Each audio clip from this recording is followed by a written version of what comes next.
नमस्कार विद्यार्थी मित्रांनो, आज आपण पुढचे 10 क्वेश्चन्स बघूया। मागच्या व्हिडिओमध्ये आपण 35 पर्यंत कंप्लीट केले होते। आता 36 पासून 36 नंबरचा क्वेश्चन आहे। In a piggy bank of Surya there are some 5 rupees coins, half of it are 10 rupees coins and 5 times are 2 rupees coins. If there are rupees 480 in the piggy bank, what is the number of 10 rupees coins? ठीक आहे, आता इथं बघा काय दिलं आपल्याला की एका पिगी बँकमध्ये सूर्या नावाचा एक मुलगा आहे, त्याच्या पिगी बँकमध्ये 5 रुपयाचे काहीतरी कॉइन्स आहे। किती आहे हे माहिती नाही, काहीतरी आहे। ठीक आहे, त्याच्यानंतर 10 रुपयाचे काही कॉइन्स आहेत आणि 2 रुपीजचे पण काही कॉइन्स आहे। ठीक आहे, आता हे 5 रुपीजचे किती आहे हे माहिती नाही आहे, तर आपण याला एक्स कन्सिडर करूया की 5 रुपीजचे एक्स कॉइन आहे।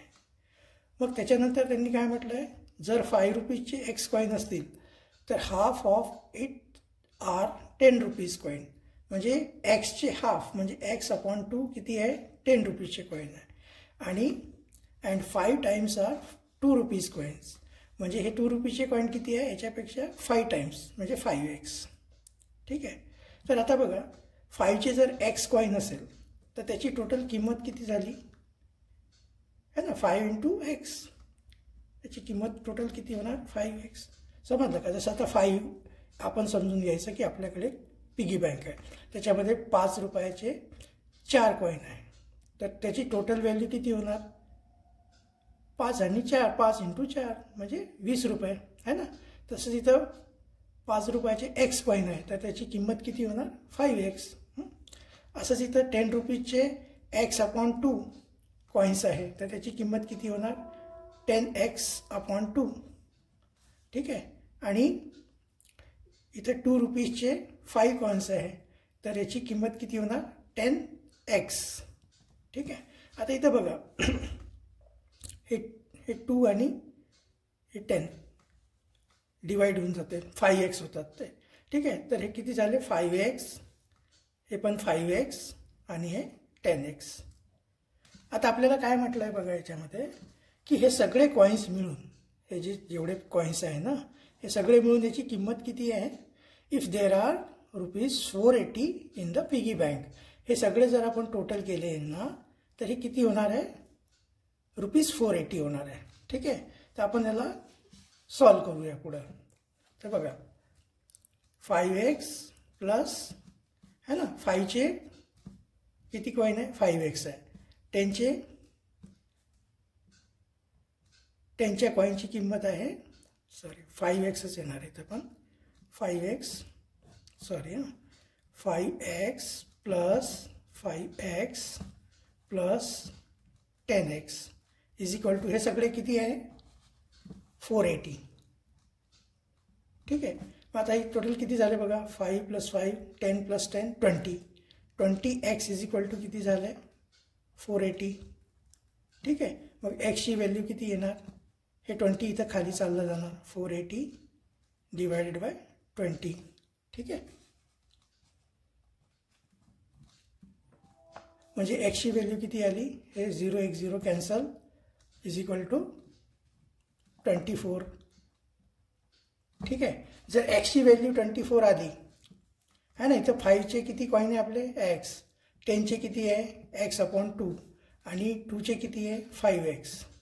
जर एक्सची व्हॅल्यू जर तुमची 24 असेल तर 5 किती असणार आहे, 5चे कॉइन 24 असणार आहे, 10चे कॉइन किती असणार आहे याचे हाफ म्हणजे 12 आणि 2चे कॉइन्स किती असणार आहे याचे 5 टाइम्स म्हणजे येतात 120। आणि आपल्याला काय काढायचं आहे याच्यामध्ये फक्त की what is the number of 10 rupees coin, तर 10 रुपीजचे कॉइनची क्वांटिटी किती येते, नंबर ऑफ कॉइन्स किती येतात 12, तर याचा आन्सर आहे 12 नंबर। ठीक आहे, चला नेक्स्ट बघूया। Find the correct alternative for reading 51.07। तर इथं बघा 51.7 हे नाही आहे। ठीक आहे ना, 51 इथं 07 दिला आहे, इथं फक्त 7 लिहिलं तर हे नाही आहे। 51 5107 असं पण नाही, मध्ये इथं पॉईंट लिहावं लागेल. ठीक आहे, 5107 म्हणजे 5107 झालं की ते, आहे की नाही. मग हे पण नाही रीड करू शकत. तर 51.07 हे करेक्ट आहे. त्याच्यानंतर 51 and 700 हे पण बरोबर आहे, कारण 51 आहे ना आणि 700 हे किती होतात. खाली 2 झिरो आहे, तर 2 नंबर्स नंतर तुमचा डेसिमल लागणार. ठीक आहे, तर एकच नंबर दिला आहे, तर एक झिरो लावावं लागेल आपल्याला. तर 0.07. ठीक आहे, तर 0.07, तर हे आलं 51.07. म्हणजे आपण याला 51 and 700 पण याला आपण रीड करू शकतो. तर याचा करेक्ट आन्सर कोणता येणार. सी अँड डी हे दोन करेक्ट आहे. तर याचा आन्सर आहे second, C and D are correct. ठीक आहे, चला नेक्स्ट बघूया.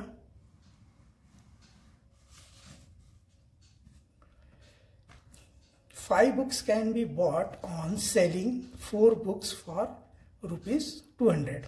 What is the profit or loss on selling 1 book? ठीक आहे, आता इथं बघा 4 बुक्स कितीला, ₹200 सेल केले. ठीक आहे, तर याचं सेलिंग प्राइस किती आहे 200. ठीक आहे, आणि किती बुक सेल केले, नंबर ऑफ बुक्स 4. तर एका बुकची सेलिंग प्राइस किती आली ₹50. ठीक आहे ना, ₹50 हे काय आहे तुमची सेलिंग प्राइस. ठीक आहे, आणि ह्याच किमतीमध्ये 5 बुक खरेदी करता येतात. म्हणजे याची कॉस्ट प्राइस किती येईल 200 डिवायडेड बाय 5, म्हणजे हे किती होते ₹40. ही काय तुमची कॉस्ट प्राइस.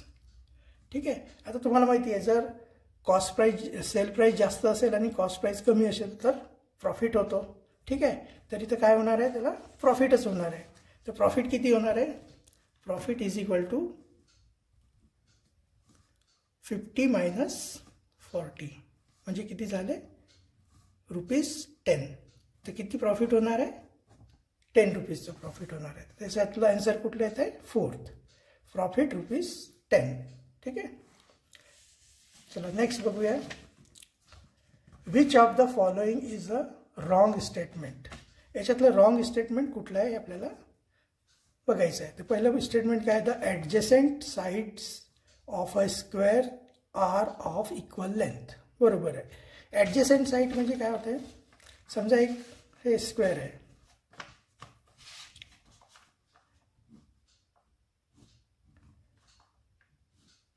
ठीक आहे, ह्या दोन साईड काय आहे, अपोजिट साईड आहे. ह्या पण आहे अपोजिट साईड आहे. ॲडजसेंट साईड म्हणजे ही साईड आणि ही साईड. ठीक आहे, तर स्क्वेअरमध्ये हे दोन्ही साईड इक्वल असतात. ठीक आहे, the adjacent sides of a rectangle are of equal length. आता एक रेक्टेंगल असतो, तुम्हाला माहिती आहे त्याची लेंथ जास्त आणि विड्थ कमी असते. आता याच्यामध्ये ॲडजसेंट साईड कुठली आहे, ही आणि ही.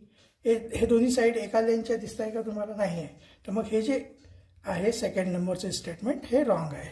ठीक आहे, आणि हे दोन्ही करेक्ट आहे. A quadrilateral has 4 sides and 4 angles हे पण बरोबर आहे. All angles of square are right angles हे पण बरोबर आहे. तर सेकंड नंबरचं जे आन्सर आहे, सेकंड नंबरचं जे स्टेटमेंट आहे ते रॉंग आहे. त्याचे आन्सर आहे सेकंड. ठीक आहे, ओके नेक्स्ट बघूया. नेक्स्ट बघा,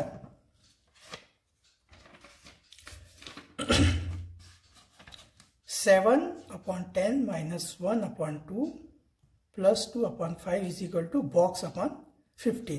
ठीक आहे, तर आपल्याला याला सॉल्व करायचं आहे. हे बघा, हे फ्रॅक्शन्स आहे, जसं आपण नंबरला करतो बॉडमॉस रूल लावून, तसंच याला आपण सॉल्व करायचं आहे. तर आता फक्त तुम्हाला ते फ्रॅक्शन ॲडिशन सबट्रॅक्शन तुम्हाला करता आलं पाहिजे. ठीक आहे, आता बघा इथं काय करायचं, 7/10. ठीक आहे, 7/10 म्हणते यार, इथं पेपर खूप हालतो. पहिले आपण क्वेश्चन लिहून घेऊया. 7/10 minus 1/2 plus 2/5 is equal to box upon 15. ठीक आहे. हे बघा आता याला सॉल्व करायचं आहे आपल्याला. आता हे दोन्ही प्लस प्लसवाले नंबर आहे, पॉझिटिव्ह नंबर आहे. तर यांना आपण ॲड करूया. 7/10 प्लस 2/5 आणि मायनस 1/2. ठीक आहे, इज इक्वल टू हे आता राहू द्या. हे आपल्याला इथं याला बॉक्समध्ये कुठली नंबर येईल हे फाइंड करायचं आहे. ठीक आहे. तर आता याला आपण प्लस केलं तर कसं होणार. यांचं कॉमन फॅक्टर आहे 10. ठीक आहे. 10 डिवायडेड बाय 10 1 येणार. 1 × 7 7 प्लस 10 डिवायडेड बाय 5 म्हणजे येणार 2. 2 × 2 4. ठीक आहे. मायनस 1/2. तर हे किती झालं बघा. 7 + 1 11/10 मायनस 1/2. ठीक आहे. आता याला सॉल्व करायचं. याला सॉल्व केल्यावर किती येणार. यांचं कॉमन फॅक्टर आहे 10. 10 डिवायडेड बाय 10 म्हणजे 1 म्हणजे येणार 1 × 11 11 येणार. ठीक आहे. मायनस 10 डिवायडेड बाय 2 5 5 × 1 5 येणार. ठीक आहे. तर हे किती आलं आता 6/10. 6/10ला आपण काय लिहू शकतो 3/5. ठीक आहे. तर 3/5. पण आपल्याला इथं बघितलं का बॉक्स वरती बॉक्स आहे आणि खाली डिनोमिनेटरमध्ये किती आहे 15 आणायचं आहे. ठीक आहे. तर इथे आपल्याला 15 आणायचं आहे. तर इथं आपल्याला काय करावं लागेल × 3 करावं लागेल. ठीक आहे. मग इथं पण आपल्याला × 3 करावं लागेल. तर मग हे काय होणार डिनोमिनेटरमध्ये तर 15 येणार. ठीक आहे. आणि इथं जे बॉक्स आहे तिथं काय येणार 3 × 3 9 येणार. ठीक आहे. तर हे बॉक्सची जी व्हॅल्यू आहे ना इथे बॉक्सच्या इथं काय येणार आहे सेकंड नंबरचं आन्सर आहे 9. ठीक आहे. नेक्स्ट बघूया.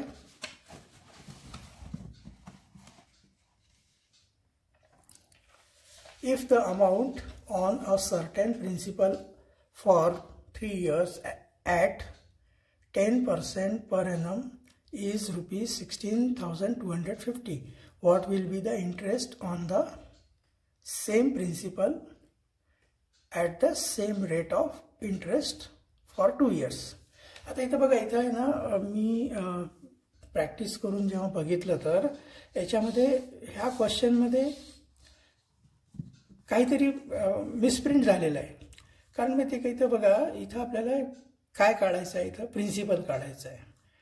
ठीक आहे. प्रिन्सिपल काढायचं आहे तर रेट दिलेला आहे, पिरियड दिलेला आहे. ठीक आहे. आणि इथं ॲक्च्युली काय पाहिजे होता इथं इंटरेस्ट पाहिजे होता. पण इथं काय दिलं त्यांनी इंटरेस्ट प्लस प्रिन्सिपल पण दिलेलं आहे. मग याच्यातून आपण प्रिन्सिपल आपल्याला माहितीच नाही आहे तर याच्यातून आपण प्रिन्सिपल मायनस करून इंटरेस्ट कसा लिहायचा. ॲक्च्युली हा क्वेश्चन असा असायला पाहिजे होता if the amount of interest on a certain principal for 3 years at 10% per annum is. इथं एक अमाऊंट पाहिजे होती इंटरेस्टची अमाऊंट. ॲक्च्युली मग मी खूप प्रयत्न केला ह्या अमाऊंटला जर आपण इंटरेस्ट पकडलं ॲक्च्युली इथं इंटरेस्ट नाहीच आहे. हे प्रिन्सिपल प्लस इंटरेस्ट दिलेला आहे यांनी. ठीक आहे. तर हे मी जेव्हा याला बॅक कॅल्क्युलेशन करून बघितलं तर ह्याच्या जागी आपल्याला घ्यावं लागतं आहे 3750. इथं काय लिहावं लागतं 3750. तर हे क्वेश्चन असं असायला पाहिजे की if the amount of interest on a certain principal ना प्रिन्सिपल आपल्याला काढायचं आहे for 3 years at 10% per annum is rupees 3,750. What will be the interest on the same principal at the same rate of interest for 2 years? तर आपल्याला इथं पहिले इथं principal काढायचं आणि त्याच प्रिन्सिपलवर ठीक आहे आपल्याला हे दोन्ही हे सेम रेट आणि 2 वर्षासाठी किती इंटरेस्ट होतो हे काढायचं आहे आपल्याला. ठीक आहे. तर पहिले तर काय करावं लागेल हे माहिती आहे तुम्हाला interest is equal to principal. ठीक आहे. इथं आपण प्रिन्सिपलला PR लिहू शॉर्टकटमध्ये into rate into period divided by 100. ठीक आहे. आता इथे आपल्याला इंटरेस्ट हे जे दिलं आहे ना इथं एवढं नाही आहे. हे इंटरेस्ट ॲक्च्युली असेल 3,750. ठीक आहे, इज इक्वल टू प्रिन्सिपल आपल्याला काढायचं आहे, रेट किती दिलेला आहे 10%, ठीक आहे, इंटू पिरियड दिला आहे 3 डिवायडेड बाय 100. तर 1 0 तर कॅन्सल होणार. ठीक आहे, आता प्रिन्सिपल इज इक्वल टू किती येणार बघा, प्रिन्सिपल इज इक्वल टू इथे बघा हे जे 10 आहे इकडे होणार क्रॉस मल्टिप्लाय 3 7 5 0 आणि 1 0 अजून लागून जाईल 10चा. ठीक आहे, आणि हे डिवायडेड बाय 3. मग याला सॉल्व केल्यावर बघा किती येत आहे, 3 1 जा 3, ठीक आहे, 3 2 जा 6, 1 राहिला 5 आला 15, 3 5 जा 15 आणि हे 2 0. तर हे किती आलं ₹12,500 रुपीज. हे काय आलं, प्रिन्सिपल आलं आपलं.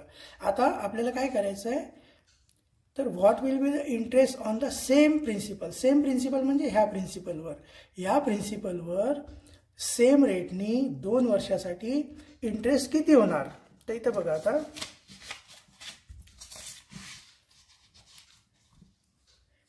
पुन्हा इंटरेस्ट इज इक्वल टू हाच फॉर्म्युला आपण लावूया.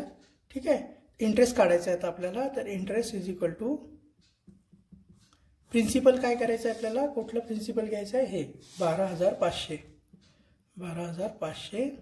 ठीक आहे, रेट कुठला आहे, सेम रेट आहे 10% आणि पिरियड किती आहे 2 इयर्स अपॉन 100. तर हे 2 0 झाले कॅन्सल. ठीक आहे, 125 इंटू 2 किती होतात 250. 250 इंटू 10 किती होणार 250 इंटू 10 म्हणजे 10. तर हे आलं इंटरेस्ट 2500. त्याचा आन्सर येतोय 3. ठीक आहे, पण हे 3 आन्सर कधी आला आहे, जर याला आपण किती पकडलं आहे 3,750. ठीक आहे, तेव्हाच हे आन्सर येतो. जर तुम्ही याला 16,250 जर कन्सिडर केलं ना तर हा आन्सरच येत नाही. आणि याच्यातून आपण इंटरेस्ट कसा काढणार आहे, याच्यामध्ये हे बघा कुठलंही एक दिलं पाहिजे. एक तर प्रिन्सिपल दिलेलं असलं तर इंटरेस्ट काढता येते, इंटरेस्ट दिलं असेल तर प्रिन्सिपल काढता येते. पण याच्यामध्ये प्रिन्सिपल प्लस इंटरेस्ट दोन्ही अमाऊंट दिलेलं आहे. ते कुठेतरी काहीतरी मिसप्रिंट झालेलं आहे. ठीक आहे, त्याच्यामुळे येत नाही. ह्याला जर आपण इंटरेस्ट पकडून चाललं ना तर याचा आन्सर मला वाटतं 10,000 येतो आहे. याच्यामध्ये 10,000चं तुमचं हेच नाही आहे ऑप्शन. ठीक आहे, तर तुम्ही बघा एकदा तुमचे जे टीचर्स असेल त्यांच्याशी पण कन्सिडर करून बघा की सर हे क्वेश्चन कसं आहे, याचं मला आहे ना थोडं सांगा की याच्यातलं हे करेक्ट आहे काय आहे तुम्ही. हां, आणि तुम्ही मला कमेंटमध्ये पण सांगा की असं जे मी सांगतो आहे ते बरोबर आहे का चुकीचं आहे. ठीक आहे, चला बघूया आपण. याचा आन्सर आला आहे 2500 रुपीज. ठीक आहे, नेक्स्ट बघूया. आता बघा नेक्स्ट काय आहे, how many students are on the roll of a school if 95% of the students are present and 140 students are absent. ठीक आहे, तर आता इथं काय दिलेलं आहे आपल्याला की आपल्याला काय फाइंड आउट करायचं आहे की किती स्टुडंट आहे एका स्कूलमध्ये on the roll of a school. Roll म्हणजे काय, रजिस्टर जे असतात ना, टोटल जे रजिस्टर्स आहे प्रत्येक क्लासचे वेगवेगळे रजिस्टर असतात ना तुमचे प्रेझेंटीचे, तर त्याच्यावर टोटल किती स्टुडंट्स आहे ते आपल्याला फाइंड करायचं आहे. जर 95% स्टुडंट प्रेझेंट आहे, ठीक आहे, आणि 140 स्टुडंट्स ॲबसेंट आहे. ठीक आहे, आता आपल्याला नंबर ऑफ स्टुडंट्स माहिती नाही, तर आपण काय करू की let the number of students are x है ना, number of students are x. आपण असं समजून चालायचं की एक्स स्टुडंट आहेत. ठीक आहे, आता इथं काय म्हटलं आहे की जर एक्स स्टुडंटमधून 95% स्टुडंट प्रेझेंट आहे तर एक्सचं 95% किती होणार है ना, 95% म्हणजे असते 95/100. ठीक आहे, मग हे किती येणार, याला आपण जर 5नी डिवाइड केलं तर 5 4 5 1 5, 5 1 5 4, 5 9 45, हे 5 20 100. तर हे 9x/20.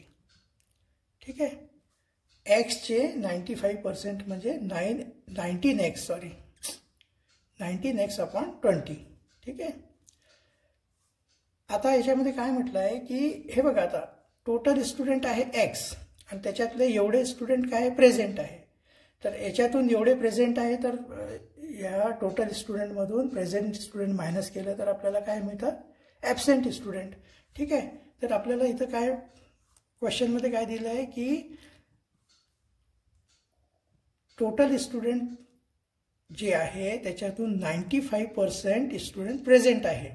95% म्हणजे होतात 19x/20. ठीक आहे.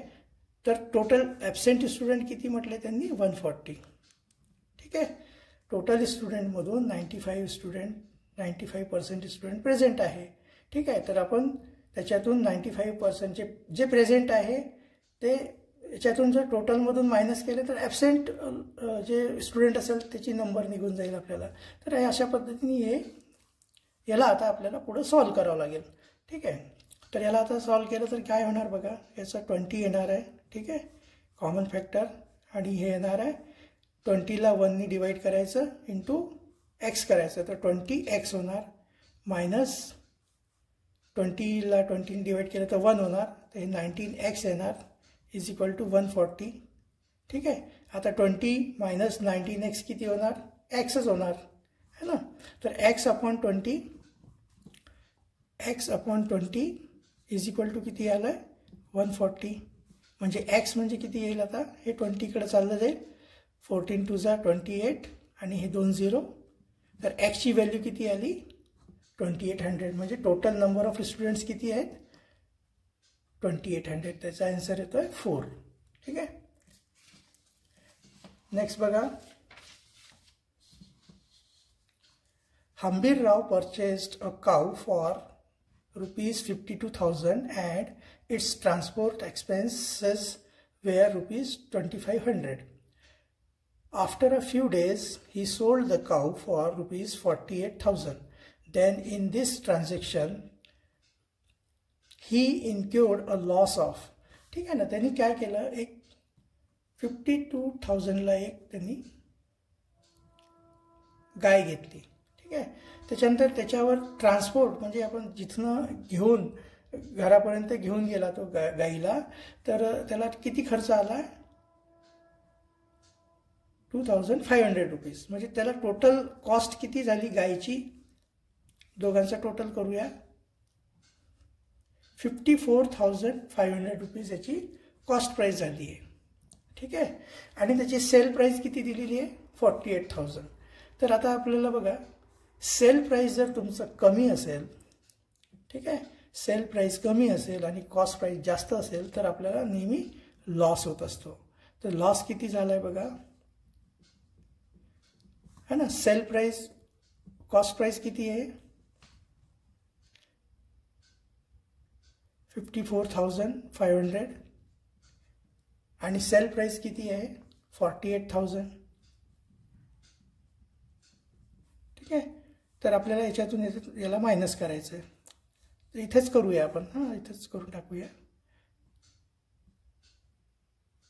54,500 आहे हां याची कॉस्ट प्राईस आणि सेल प्राईस आहे 48,000.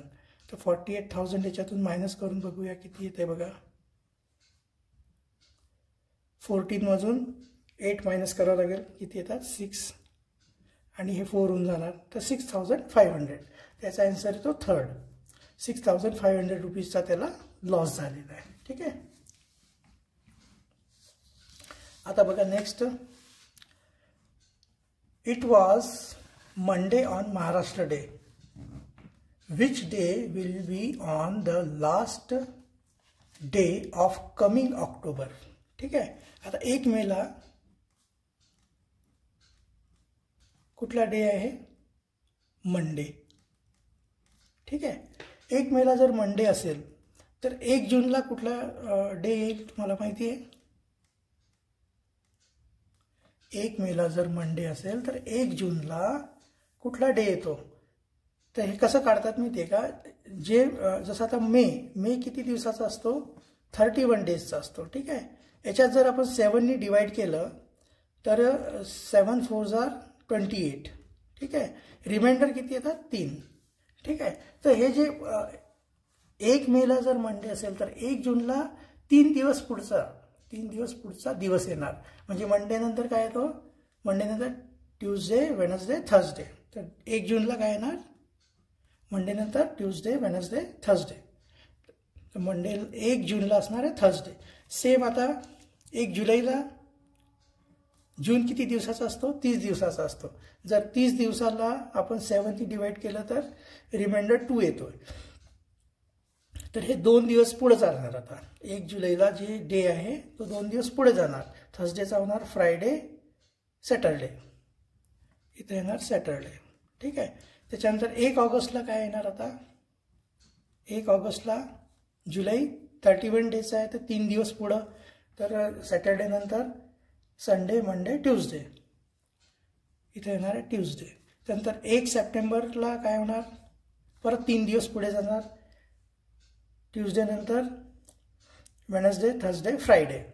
सप्टेंबरला काय येणार आहे, फ्रायडे, ठीक आहे. त्याच्यानंतर 1 ऑक्टोबरला, सप्टेंबर 30 दिवसाचा असतो, ठीक आहे. तर 2 दिवस पुढे जाणार. फ्रायडे नंतर सॅटरडे आणि संडे. तर 1 ऑक्टोबरला काय होता, संडे होता. त्याच्यानंतर आपल्याला काय काढायचं आहे ना, त्याच which day will be on the last day of coming October. 1 मे नंतरचा जो ऑक्टोबर येतो ना, तर त्याच्या शेवटच्या दिवशी म्हणजे 31 ऑक्टोबरला कुठला दिवस होता. तर आता 1 ऑक्टोबरला जर संडे आहे तर आपल्याला आता 31 तारखेला काढायचं आहे. तर आपण काय करू, इथं एक आठवड्यांचं हे करू. म्हणजे 1 ऑक्टोबरला संडे आहे तर 1 ऑक्टोबरला किती होणार, 1 ऑक्टोबरला पण संडे असणार आहे. त्याच्यानंतर 15 ऑक्टोबरला पण संडे असणार आहे, ठीक आहे. 22 ऑक्टोबरला, है ना, 7 दिवस ॲड करत जायचे. 22 ऑक्टोबरला पण संडे असणार आहे. त्याच्यानंतर 29 ऑक्टोबरला पण संडे असणार आहे, ठीक आहे. त्याच्यानंतर आपल्याला 31ला काढायचं आहे. तर जर 29ला तुमचा संडे आहे तर 30ला काय येणार आहे, 30ला येणार आहे मंडे, है ना. आणि 31 तारखेला, 31 ऑक्टोबरला काय येणार आहे तुमचा, ट्यूजडे. तर इथं आन्सर काय येतोय, ट्यूजडे, ठीक आहे. चला आता next. The perimeter of triangle PQS is 10.2 centimetre. What is the perimeter of quadrilateral PQRT, है ना. हे पूर्ण ह्याचं आपल्याला पॅरीमीटर काढायचं आहे. आता इथं बघा, हे फिगर जी दिली आहे ना, याच्यामध्ये PQS है ना, याचं पॅरीमीटर दिलं आहे. पॅरीमीटर म्हणजे तुम्हाला माहिती आहे ना, हे बघा, हे पॅरीमीटर PQ आणि S. आता इथं बघा, एक असे हे असं क्रॉस केलेलं आहे. याचा अर्थ तुम्हाला माहिती आहे. याचा अर्थ असा असतो की ही side, this side is equal to this side is equal to this side. या तिन्ही साईड इक्वल आहेत म्हणून असे क्रॉस केलेले आहेत, ठीक आहे. तर आता याच्यामध्ये आपल्याला काय दिलं आहे की याचं जे पॅरीमीटर आहे, PQSचं पॅरीमीटर जे आहे ते आहे 10.2 सेंटीमीटर, ठीक आहे. आता आपल्याला एक साईड जर काढायची असेल, हे 3 साईड मिळून 10.2 सेंटीमीटर आहे ना. तर एका साईडची आपल्याला लेंथ काढायची आहे तर डिवायडेड बाय 3 करावं लागेल, ठीक आहे. तर डिवायडेड बाय 3 केलं तर किती येते बघा, 3 3 जार 9 हां, आणि 3 2 जार 12, ठीक आहे. पण इथं आता एक नंबर नंतर डेसिमल आहे तर इथं पण डेसिमल येणार. तर 3.2 सेंटीमीटर येत आहे. एका साईडची लेंथ येते 3.2 सेंटीमीटर. जर याची 3.2 आहे तर याची पण 3.2 असणार आहे आणि याची पण 3.2 असणार आहे. आता हे तिन्ही जे आहे 3.2 सेंटीमीटर आहे आणि हे पण सगळ्या साईड बघा इक्वलच आहे. तर प्रत्येक साईडची तुमची जी लेंथ आहे ती किती येणार आहे, 3.2, ठीक आहे. हे पण 3.2 आहे, हे पण 3.2 आहे, हे पण 3.2, हां 3.2 आणि 3.2, ठीक आहे. तर आता आपल्याला पॅरीमीटर काढायचं आहे कशाचं, ह्या क्वाड्रिलॅटरलचं, है ना, PQRT, है ना. PQRTचं तर हे बघा, हे P आहे, हे Q आहे, हे R आहे, हे T आहे, ठीक आहे. आता यांचं आपल्याला पॅरामीटर काढायचं, तर दिस प्लस दिस प्लस दिस प्लस दिस प्लस दिस आहे की नाही, या सगळ्यांची आपल्याला टोटल करायची आहे. तर 3.2 जे आहे 3.2 किती टाइम्स आहे इथं 1 2 3 4 5 टाइम्स आहे. यांचं टोटल करा किंवा 3.2 × 5 पण करू शकतो आपण. ठीक आहे, तर किती येतं बघा 5 2 = 10 5 3 = 15 प्लस 5 2 = 10 है ना, 1 कॅरी ओव्हर झालं. 5 3 = काहीतरी चुकलं आहे, 3 4 = 12 यार इथं. 10.2 सेंटीमीटर जर असेल तुमची पॅरामीटर, 3 जर आपण 10.2ला डिवाइड केलं तर 3.4 येत आहे. 3.4 आहे, सॉरी 3.2च्या जागी आहे 3.4 आहे. 3.4 तर 3.4 × 5 तर 5 4 = 20, 2 कॅरी ओव्हर झालं आहे. 5 3 = 15 प्लस 2 17. त्याचं पॅरामीटर हे जे पूर्ण जे क्वाड्रिलेटरल आहे याचं पॅरामीटर येत आहे 70 सेंटीमीटर, म्हणजे 3rd नंबरचं आन्सर येत आहे. ठीक आहे, तर अशा प्रकारे आज आपले पुन्हा 10 क्वेश्चन आपले कंप्लीट झाले आहे. तर मी प्रयत्न करणार आहे की लवकरात लवकर आपल्याला हे कंप्लीट करायचं आहे. तेच मला थोडंसं टेन्शन यायला लागलं की कसं करू. मला ॲक्च्युली पूर्ण वेळ मिळत नाही, बाकीचे माझे कामं हे करून मी हार्डली 10च क्वेश्चन करू शकायला लागलो आहे. पण प्रयत्न करणार आहे मी वेळात वेळ काढून रोज 2-2 व्हिडिओ तरी करू, म्हणजे रोजचे 20-20 क्वेश्चन करत जाऊया आपण. ठीक आहे, तेव्हाच तर ते लवकर कंप्लीट होईल. हां, तर ठीक आहे, आजच्या पुरतं एवढंच. भेटूया पुढच्या व्हिडिओमध्ये. थँक्यू.